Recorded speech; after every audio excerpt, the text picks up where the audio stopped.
누가복음 20장 19절에서 40절. 오늘 이 본문의 말씀은 서기관들과 대제사장들이 예수님을 기득권에 도전하는 선동적인 인물로 봅니다.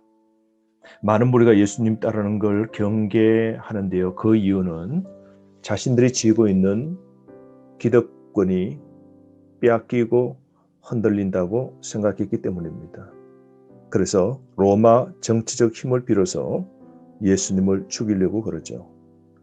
그래서 그들은 정부와 종교에 대한 질문으로 예수님을 궁지에 몰아넣으려고 합니다. 먼저 세금에 대한 질문을 하고 예수님이 답을 하시는데요. 20절 말씀 보시면 그들이 엿보다가 예수를 총독의 다스림과 권세 아래에 넘기려 하여 정탐들을 보내어 그들로 스스로 의인인 체하며 예수의 말을 책잡게 하니라고 그러죠. 속임수와 아첨으로 예수님을 반역죄로 몰아 파멸시키려고 하는 악한 의도를 가지고 있죠. 그들의 태도는 위선적이고 가식적입니다. 그들이 예수님 앞에 나와서 한 질문이 22절입니다. 우리가 가이사에게 세를 바치는 것이 옳으니까 옳지 않으니까. 예수님께 짧게 질문했는데요. 그러나 이 질문은 굉장히 정치적으로 복잡한 것이죠. 당시에 로마의 세금을 납부하는 것이 핫 이슈였는데요. 로마 화폐에는 황제의 형상이 새겨져 있는 데나리온 돈이었습니다. 로마 화폐를 가지고 세금으로 바치는 게 경건한 유대인들은 황제 숭배로 여긴 겁니다. 즉 우상 숭배로 여기고 그들은 거부했습니다. 세금을 만약에 바치라고 예수님께서 말씀하시면 예수님은 반민족주의자 또는 반율법주의자가 되어서 궁지에 몰리게 됩니다.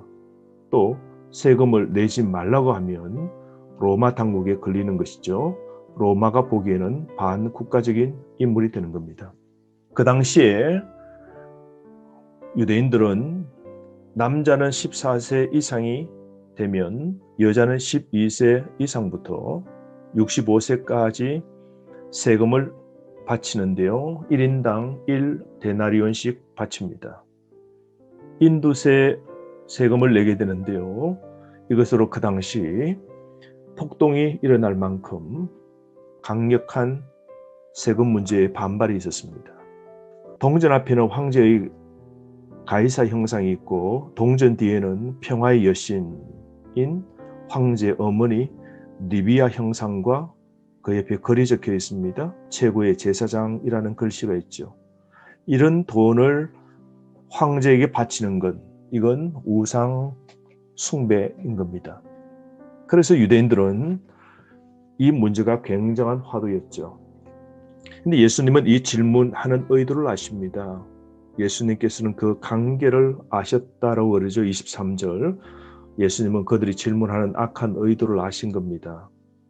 그때 예수님께서는 이렇게 질문하십니다. 데나리온 하나를 내게 보이라. 누구의 형상과 글이 여기 있느냐? 대답하되 가이사의 것입니다. 물론 그렇겠죠.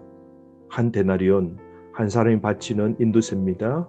그게 형상은 가이사의 형상과 또 동전 뒤에는 황제 어머니의 형상이 있습니다. 글은 최고의 제사장이라는 글이 있고 거룩한 아우구스투스의 아들 티베리우스 아우구스투스라는 글귀가 새겨져 있는 것이죠. 그러면서 예수님께서는 짤막하게 예수님만 하실 수 있는 지혜의 답을 하시는데요. 25절입니다. 그런즉 가이사의 것은 가이사에게, 하나님의 것은 하나님께 바치라 말씀하십니다. 가이사의 것은 가이사에게, 무슨 뜻입니까? 동전에 새겨진 형상은 가이사의 형상입니다. 그거는 국가의 돈이죠. 그러므로 인간은 이 세상에 사는 한 국가의 시민이 되는 겁니다. 동전에 새겨진 형상, 즉 정부를 위하여 만든 돈, 성도는 국가의 시민으로 국가를 섬길 의무가 있다라고 말씀하십니다. 그러나 하나님의 것은 하나님께 바치라 그럽니다. 이건 또 무슨 말씀이십니까? 우리 사람은 하나님이 지으셨죠. 창조 때 각 사람 안에 하나님은 하나님의 형상을 다 새겨 놓으신 것이죠. 그래서 우리 사람 각각 한 사람씩 우리는 하나님의 형상을 담고 있는 겁니다. 그러므로 사람은 전적으로 하나님께 복종하고 섬겨야 하는 것이죠. 그러므로 여러분, 우리는 하나님께 내 마음, 내 몸을 드려야 됩니다. 우리는 모든 영역에서 하나님을 높이는 거룩한 삶을 살아야 됩니다. 우리는 세상을 뛰어넘는 하나님의 형상이 새겨진 하나님의 백성입니다. 그러므로 우리는 삶 전체를 하나님께 드려야 됩니다. 우리는 국가, 우리는 대한민국의 백성입니다. 그러므로 성도는 국가의 의무도 반드시 이행해야 됩니다. 성도는 세금도 내고 국가의 법도 잘 지켜야 되는 것이죠. 하지만 이런 국가의 의무를 넘어 우리는 하나님의 형상이 우리 마음에 새겨져 있습니다. 우리의 주인, 우리의 왕은 하나님이십니다. 우리는 하나님께 우리의 몸 드려야 되겠죠. 그러므로 로마서 12장 1절 말씀, 그러므로 형제들아 내가 하나님의 모든 자비하심으로 너희를 권하노니 너희 몸을 하나님이 기뻐하시는 거룩한 산 제물로 드리라. 이는 너희가 드릴 영적 예배니라. 너희는 이 세대를 본받지 말고 오직 마음을 새롭게 함으로 변화를 받아 하나님의 선하시고 기뻐하시고 온전하신 뜻이 무엇인지 분별하도록 하라. 말씀하고 있지 않습니까? 그러므로 여러분, 우리는 이 세상 속에서 하나님의 선, 하나님의 온전한 뜻 분별할 수 있는 능력을 갖추고 그리스도의 몸을 이루며 사는 삶을 살아야 됩니다. 우리는 산 제물로 드려야 됩니다. 우리 존재를 드리는 것이 예배입니다. 그러므로 사랑하는 성도 여러분, 새로운 삶의 원리, 삶의 제사, 삶의 모든 영역을 구별하여 하나님께 드리는 살아있는 제사의 삶을 살아가야 됩니다. 이어서 27절부터는 부활이 없다고 주장하는 사두개인이 나타나서 예수님을 궁지에 빠뜨리려고 그럽니다. 사두개인은 예수님을 불신하는 자들인데요. 이들의 특징은 정치적이고 종교적인 그런 진보주의자들인데요. 그들은 당대의 귀족들입니다. 사내드린이라는 최고 권력 기관에 소속되어 있는 관장하는 자들이고요. 이들은 유대의 관습보다는 헬라, 로마, 헬레니즘 관습을 추구하는 사람들이었고 그들은 앞서서 급진적으로 부활과 기적을 믿지 않습니다. 천사와 영적인 존재를 다 부정합니다. 그래서 구약의 모세 오경만 인정합니다. 그 당대의 또 상벽을 이루는 바리새인들과는 정반대되는 삶을 살아서 바리새인과 때로는 종교적으로는 부딪히는 삶을 살았습니다. 그러나 예수님을 죽이는 일에는 또 하나가 되어서 예수님을 십자가에 못 박는 일을 이룬 악한 자들이죠. 이들이 와서 예수님께 질문하는 게 무엇입니까? 28절부터 보면 그들이 이런 질문을 합니다. 신명기 25장 5절 6절에 나오는 계대 혼인법인데요. 모세 오경에 나오는 건데요. 형이 장가를 가서 자식이 없어 죽으면 동생이 그 형수와 또 결혼하게 되고 그렇게 해서 또 그 동생이 죽으면 그 다음 동생이 형수를 취하여서 결혼을 해서 자녀를 낳게 합니다. 가문을 잇게 하는 게 계대 혼인법이고 재산을 가문에 의해서 유지하기 위해서 이런 법을 시행하게 된 겁니다. 그래서 그들이 질문합니다. 만약 이렇게 해서 7명이 다 한 아내를 취하여 살다가 죽게 되면 부활 때 그 중에 누구의 아내가 되겠습니까? 있을 수도 없는 이런 황당한 질문을 하게 됩니다.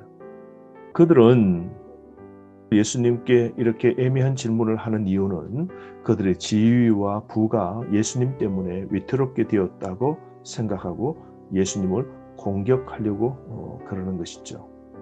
이들은 부활에 대한 질문을 하고 있는데요. 하늘과 땅 두 세계, 천국과 이 땅, 그것은 너무나 다른 것이죠. 자, 이것을 예수님은 알도록 하시는데요. 먼저 부활이 있다라고 예수님이 말씀하시겠죠. 34절 말씀, 하늘나라는 먼저 결혼이 없다라고 그럽니다.